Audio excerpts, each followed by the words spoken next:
Hello students. इस lesson में हम लोग पढ़ने वाले हैं how to write power of trigonometric ratios ये, और दूसरा हम लोग पढ़ने वाले हैं quotient relation of trigonometric ratios. अब देखते हैं कि हम लोग ट्रिग्नोमेट्रिक रेशियो के पावर को कैसे लिख सकते हैं। जैसे यहाँ साइन थीटा का स्क्वायर किया गया है, तो इसका स्क्वायर जब किया गया है तो इसके पावर को हम लोग कैसे लिखते हैं। तो इसके पावर को लिखने का एक ही तरीका है कि जो एंगल होता है और एंगल और साइन के बीच में पावर को लिखते हैं। यहाँ पे तो साइन थीटा है, अगर कॉस थीटा होगा तो भी पावर को वैसे ही लिखेंगे, अगर टेन थीटा होगा तो भी पावर को वैसे ही लिखेंगे। यहाँ सेकंड एग्जांपल में वही है, साइन थीटा का क्यूब किया गया है तो साइन क्यूब थीटा लिखते हैं। बिल्कुल इसी तरह लिखते भी हैं और पढ़ते भी हैं, साइन क्यूब थीटा। अब जब sine theta two the power 4 करते हैं तो sign to the power 4 theta इसको बोलते हैं। ऐसे ही सभी में होगा, मैंने यहाँ पे सिर्फ साइन लिया है, बट जितने भी ट्रिग्नोमेट्रिक रेशियो हैं उनके पावर सिमिलरली ऐसे ही लिखाएंगे, बिल्कुल एंगल के जस्ट पहले पावर में लिखाएंगे। सभी ट्रिग्नोमेट्रिक रेशियो के पावर को हम लोग सिमिलरली ऐसे ही लिखते हैं, पहले साइन लिख देंगे फिर पावर फिर थीटा। 10 रहेगा तो पहले 10 लिख देंगे फिर पावर फिर थीटा लिखेंगे। इसी तरह से कॉस में भी लिखेंगे, कॉसिक में लिखेंगे, कॉट में लिखेंगे। तो ये क्लियर हो गया कि हाँ, ट्रिग्नोमेट्रिक रेशियो के पावर को हम लोग कैसे लिखते हैं। आई होप कि ये सभी लोग को क्लियर हो गया होगा। अब नेक्स्ट चलते हैं, अगला क्या है। अगला है हमारा quotient relation of trigonometric ratio.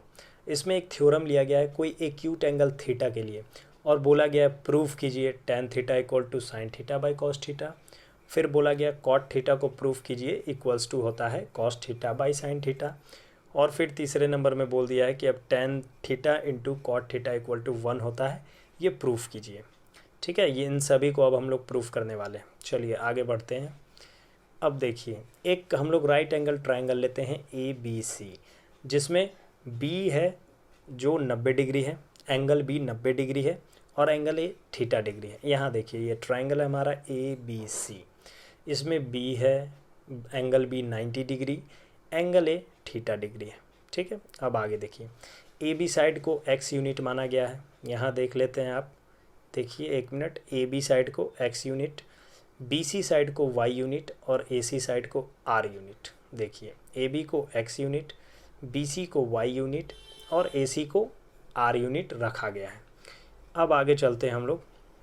अब है पहला, मैंने जो देखा था यहाँ पे आप देख सकते हैं, जैसे तीन थ्योरम में तीन चीज़ को प्रूफ करना है। एक tan theta equal to sine theta by cos theta. तो पहला पे चलते हैं, tan theta equals to sine theta by cos theta कैसे प्रूफ होता है, आइए देखते हैं। पहला है sine theta equals to cos theta. अब हम लोग tan theta equals to sine theta by cos theta. Simply हम लोग जानते हैं कि टेन थीटा इक्वल टू होता है परपेंडिकुलर बाई बेस। अब यहाँ हम लोग एक ट्राइंगल में एक झलक ले लेते हैं कि परपेंडिकुलर कौन सा है, बेस कौन सा है। यहाँ परपेंडिकुलर है BC, ठीक है, और बेस हमारा है AB। परपेंडिकुलर यानी y यूनिट, AB जो हो जाता है वो बेस है, तो बेस यहाँ पे x यूनिट है। आप देखिए यहाँ पे बिल्कुल उसी तरह से परपेंडिकुलर y यूनिट है तो y मैंने लिख दिया है, और बेस x यूनिट है तो यहाँ पे x लिखा हुआ है ऑलरेडी। फिर आगे नेक्स्ट स्टेप में हमको क्या करना है, इस y बाई एक्स में, यानी न्यूमरेटर और डेनोमिनेटर में RHS के, इसके न्यूमरेटर और डेनोमिनेटर को r से डिवाइड कर देना है।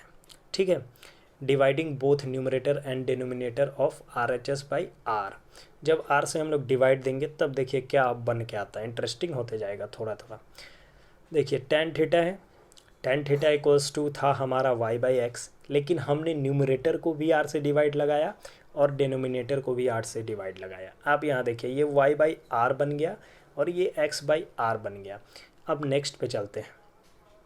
ये y बाई r का मतलब आप देख सकते हैं, यहाँ देखिए y बाई r का मतलब क्या है, y बाई r यानी परपेंडिकुलर बाई हाइपोटेनस। ठीक है, y बाई r तो ये हो गया परपेंडिकुलर बाई हाइपोटेनस। तो परपेंडिकुलर बाई हाइपोटेनस क्या होता है भाई, तो परपेंडिकुलर बाई हाइपोटेनस हम लोग पढ़े हैं, साइन थीटा होता है। फिर अब अगला देखते हैं हम लोग, अगला x बाई आर है, x बाई आर, x यानी कि बेस बाई r यानी कि हाइपोटेनस। बेस बाई हाइपोटेनस हम लोगों ने क्या पढ़ा है, कॉस थीटा। तो वैसे ही ऊपर न्यूमरेटर में y बाई आर है यानी परपेंडिकुलर बाई हाइपोटेनस, तो साइन थीटा। फिर नीचे है न्यूमरेटर में बेस बाई हाइपोटेनस, तो कॉस थीटा। अब ये हो गया हमारा sine theta by cos theta. तो ऐसा आप लोग पिछले स्टेप पे चलिए कि tan theta equals to Y by R by X by R था, तो इसीलिए इसके जगह पे टेन थीटा लिख देंगे। तो tan theta equal to sine theta by cos theta हो गया। यहाँ प्रूफ हो गया आपका कि tan theta equal to sine theta by cos theta होता है। अब अगला दूसरा क्या है, cot theta equal to cos theta by sine theta होता है, ये प्रूफ करना है। तो हम लोग फॉर्मूला जानते हैं कॉट थीटा का क्या होता है, बेस बाई परपेंडिकुलर। अब हम लोग ट्राइंगल पे चलते हैं सीधे, base by perpendicular, A B base है यानी X unit, by perpendicular B C perpendicular है वाई यूनिट। तो यहाँ पे एक्स बाई वाई होना चाहिए, जो बिल्कुल है एक्स बाई वाई है। फिर अगले स्टेप में चलते हैं, ये base by perpendicular cot theta है। अब आगे चलते हैं, अब इसमें भी हमें क्या करना है ना, जैसे आप यहाँ देखिए एक्स बाई वाई है, तो इन दोनों में मतलब एक्स बाई वाई दोनों को, न्यूमरेटर और डेनोमिनेटर दोनों को हमें आर से डिवाइड लगाना है। आप यहाँ देख सकते हैं न्यूमरेटर को भी मैंने आर से डिवाइड लगाया है और डेनोमिनेटर को भी आर से डिवाइड लगाया है। यहाँ देख सकते हैं cot theta equal to X by R by Y by R होता है। फिर अब चलते हैं आपका ट्राइंगल पे चल के देखते हैं क्या है, एक्स बाई आर है, एक्स यहाँ पे क्या है ए बी है, ए बी साइड को एक्स यूनिट लिया गया है और ए सी साइड को आर यूनिट लिया गया है।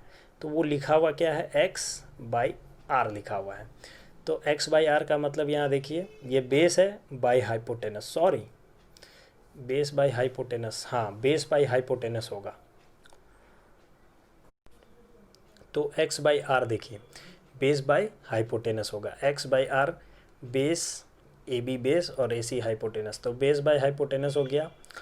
फिर है हमारा अगला, एक मिनट, अगला देखिए, अगला फिर है वाई बाई आर। अब वाई बाई आर क्या है, वाई ये हो गया परपेंडिकुलर और बाई आर हो गया आपका हाइपोटेनस। तो परपेंडिकुलर बाई हाइपोटेनस है एक, और एक है बेस बाई हाइपोटेनस। अब देखिए यहाँ पे ये ऊपर वाला परपेंडिकुलर बेस बाई हाइपोटेनस है, तो वो कॉस थीटा होता है। फिर जो नीचे वाला है वो है आपका परपेंडिकुलर बाय हाइपोटेनस। तो हम लोग जानते हैं परपेंडिकुलर बाय हाइपोटेनस होता है साइन थीटा। तो क्या हो गया, कॉट थीटा इक्वल्स टू हमारा आ गया, यहाँ देखिए cot theta equal to cos theta by sine theta हो जाता है। ये प्रूफ हो गया यहाँ पे। तो हम लोगों ने दोनों देख लिया, यहाँ पे देखिए तीन था तो तीन में से दोनों देख लिया, tan theta equal to sine theta by cos theta proof हो चुका है। दूसरा था cot theta equal to sine theta by cot theta equal to cos theta by sine theta, ये भी प्रूफ हो गया है, ये हम लोगों ने देख लिया। अब तीसरा है हमारा tan theta into cot theta equal to one क्या होता है। अब चलिए वन होता है, इसको प्रूफ करना है हम लोगों को। आ गया, देखिए tan theta into cot theta equal to one proof करना है। हम लोगों ने अभी जस्ट क्या क्या प्रूफ किया, ये प्रूफ किया कि टेन थीटा इक्वल टू होता है sine theta by cos theta, और फिर ये भी प्रूफ किया कि कॉट थीटा इक्वल टू होता है cos theta by sine theta होता है। अब चलते हैं नेक्स्ट में।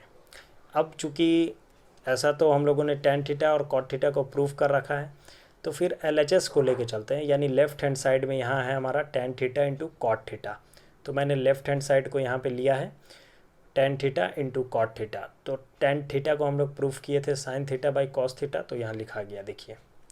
फिर है मल्टीप्लाइड, ये डॉट का साइन होता है, मल्टीप्लिकेशन का साइन होता है। तो फिर देखिए कॉट थीटा हमने प्रूफ किया था cos theta by sine theta.